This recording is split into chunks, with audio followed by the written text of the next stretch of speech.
hay phải là khen cái em về sản phố nhị tổ hi Quê nghe bà hiểu mà. à gì nó Mà chỉ biết gì nó.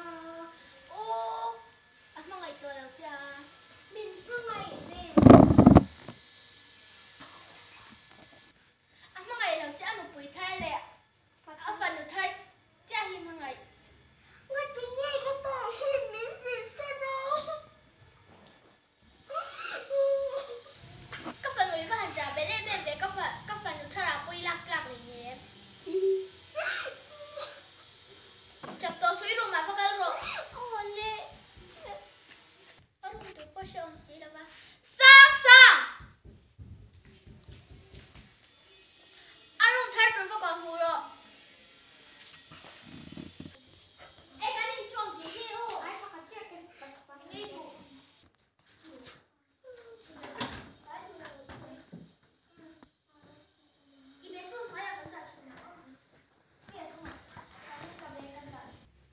ôi bữa gì đâu xem ta cái tủ nào khóc mày Ôi hai lọc trên đó mà có phần nóm đâu. đi về thấu mày à trả bé bốc xe mà Không được. À chập các cái xếp phá đâu. chúng mày làm trong thuốc kho Ai lại có mấy mình có đâu. chứ rồi tụi là sấy hàng mấy khăn là làm Con nhóc trường có. Ui con nhóc trường có thể hiện. Ui cái người cái gì ta con. Even big thing em mà hay ta rong cái tổ số cái gì đi rồi mi ít mà phải cái rồi Ồ nè. Mình chỉ nghe cái nhóc trường có là con nhóc mình bệnh hơn nữa cái là này bốc xa.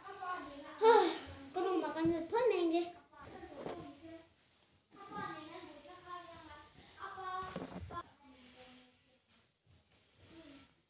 Hết đây con lệ gì? Hết đây hi hi. Cần hot tiền.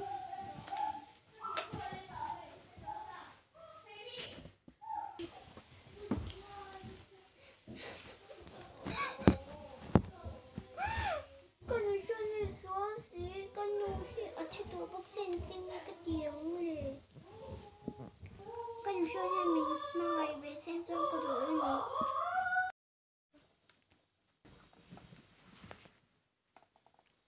yêu wish tôi có thể khen chú nghe yang Tôi không nghe. ở đây con thả con chân nghe chú nào cho nên là ru mà hàng cái cái nghe à chú gì à đây cái anh đi ru à cái hàng tiền nghe em có tiếng cái phần nó thở cho cái một trời trời đi anh nó thì sao nhỉ hi cái phần mình thiam lâu tắc vậy tầm cái phần đi mà là nghe Rosa cái tỷ bài đặc sẽ là cái phòng trang cái anh thấy là bằng thế mà xem cái thiết thì giống giống khác cái tỷ bài À bữa nay nhé mi pha bữa thì mấy là bữa nào. à mua phải rồi nạp tôi cả cho hun nằm tất yếu nào nuôi tên này cần thăng dân nha Ôi nè. này lâu lăng in ít phần nụ su đua tặng thế tắc tắc bỏ này lâu xe in xuống tem mỏ hết tiếng shit in này chọn hay mi hi lâu sự về comment ta lâu sự về nghe in châu anh mà ni vui là bỏ hết tiếng cái chuyện gì lâu sự lăng châu ngày thì kia lâu bỏ ni xe cần chân này là hay lâu comment là lâu tiếng nghe nghe chứ hết tiếng dự trên nó trả hi thì nó còn thì lúc tục cái